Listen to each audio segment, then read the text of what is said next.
Il est coordonnateur du réseau Babel International. Cette structure, c'est une ASBL. Monsieur Alidor Mouyaya, bienvenue. Merci. Voilà. Babel International, ces réseaux, ça vise à quoi? Il faut dire que nous avons deux objectifs ou deux axes d'action. Il y a l'aspect entrepreneuriat.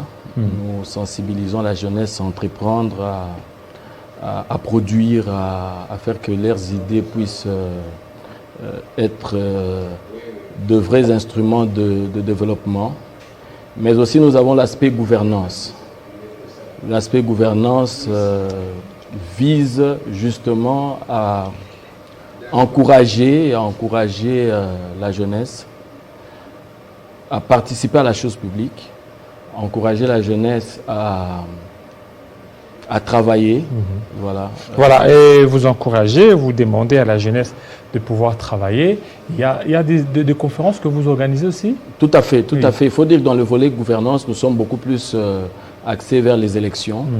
Parce que vous savez, les élections constituent un élément très important dans l'évaluation de la démocratie. Vous savez, sans élections crédibles, nous assistons à une débâcle de la démocratie, des investisseurs qui ne sont pas intéressés à investir dans votre pays.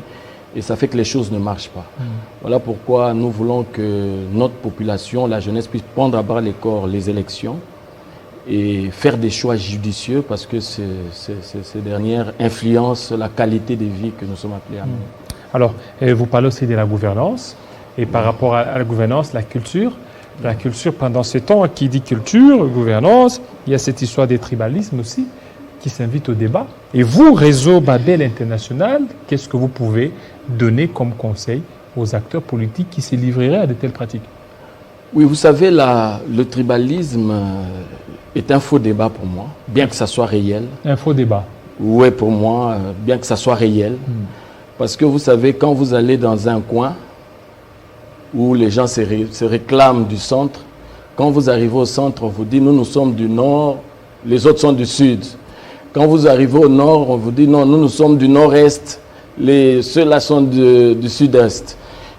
Donc, je pense qu'on doit être d'abord congolais.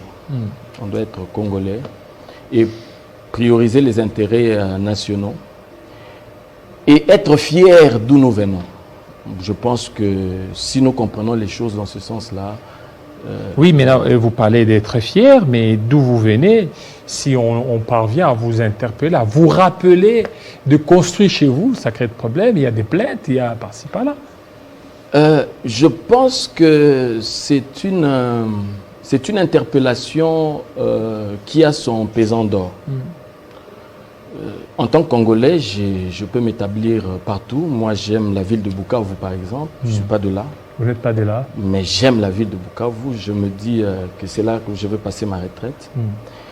Mais je pense que si tous les Congolais pouvaient investir chez soi, ça donnerait un sens à ce développement au niveau de la base. Ça donnerait sens à ce développement au niveau de la base. Donc, je pense que la question de la responsabilité des politiques à investir n'est pas seulement aller dans leur base pour réclamer le suffrage, mais aussi à travailler pour qu'il y ait des routes, des écoles. C'est un débat logique, c'est un débat qui doit s'être invité et on doit y travailler. On doit être interpellé par rapport à ça. Alors maintenant, par rapport à votre structure, Réseau Babel International, depuis quand cette initiative a pris corps? Depuis 2007. 2007? Depuis 2017. 2017, depuis 2017. Donc à peu près 5 ans? Voilà, depuis 2017 où nous avons reçu tous les documents officiels pour travailler.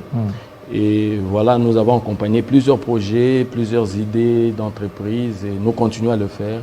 Parce que nous estimons que nous n'avons que ce pays. Nous croyons à ce pays, à ce potentiel et même la volonté politique qui est exprimée au plus haut point nous encourage à encore... Alors, vous aviez lancé une série certainement de formations. Et c'est quoi la suite de cette série-là de formations? Voilà. Il faut dire que nous avons un penchant sur la question électorale. nous avons lancé une série sur le droit et contentieux électoral. Et même dernièrement, nous avons formé sur les témoins et observateurs électoraux. Et nous pensons que c'est une question qui doit intéresser au plus haut point les acteurs politiques, les acteurs de la société civile. Parce que vous savez, nous ne voulons pas assister à un débâcle en 2023. À une débâcle en 2023. Et c'est maintenant qu'on doit préparer les choses. Et c'est là que je salue certains partis politiques qui ont envoyé leurs délégués pour suivre Comment vous entrevoyez l'avenir de 2023? 2023, nous pensons que si nous y travaillons maintenant, vous savez, les formations politiques ne doivent pas rêver. Lorsque nous lançons de formations, il faut qu'ils les envoient leurs délégués à les suivre. Parce que ça permet d'avoir l'information nécessaire sur la question électorale. Vous savez, les élections vont au-delà du vote. Les élections, c'est une expression d'un suffrage. Et on donne à des individus le droit de nous diriger, de décider sur des grandes questions nous concernant pour l'avenir. Il faut que ces personnes soient à la hauteur. Il ne faut pas voter parce que c'est votre oncle, parce que non. Il faut à un certain moment choisir les idéaux, choisir la vision.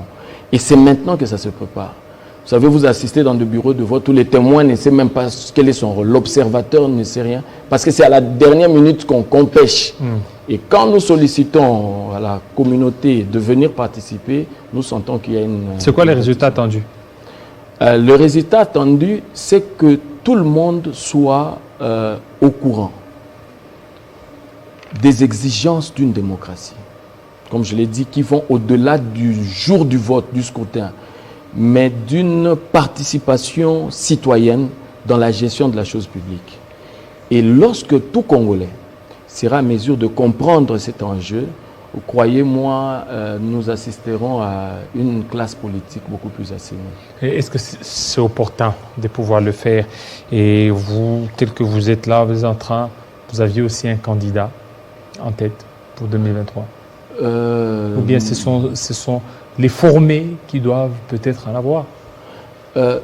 Vous savez, le choix est individuel. Et on doit choisir sur base d'un programme. Jusque-là, je n'ai pas vu de programme. Et lorsque...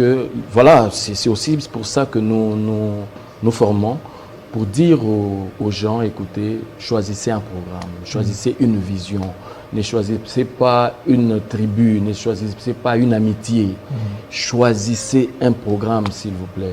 Et ça va nous permettre... Qui soutient les réseaux Babel International? C'est ce qui est formidable dans notre structure. Ce sont des jeunes. Ce sont des jeunes. Nous avons, oui, c'est vous le coordonnateur. Et c'est moi le coordonnateur. Et pourquoi vous mettez la connotation internationale? Il y a la connotation, ça c'est...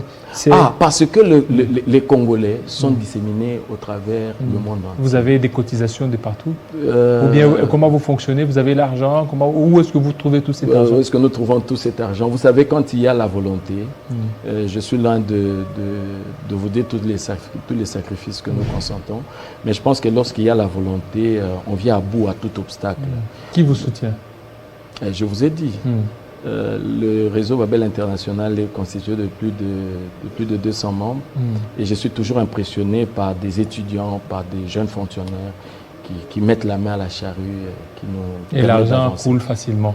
Non, ça ne coule pas facilement. C'est aussi ça la difficulté que nous avons dans notre pays. Vous savez, on n'a pas une culture des leaders qui encouragent les jeunes, qui mettent les moyens pour que les jeunes avancent. C'est aussi là l'occasion pour moi de lancer un appel pathétique.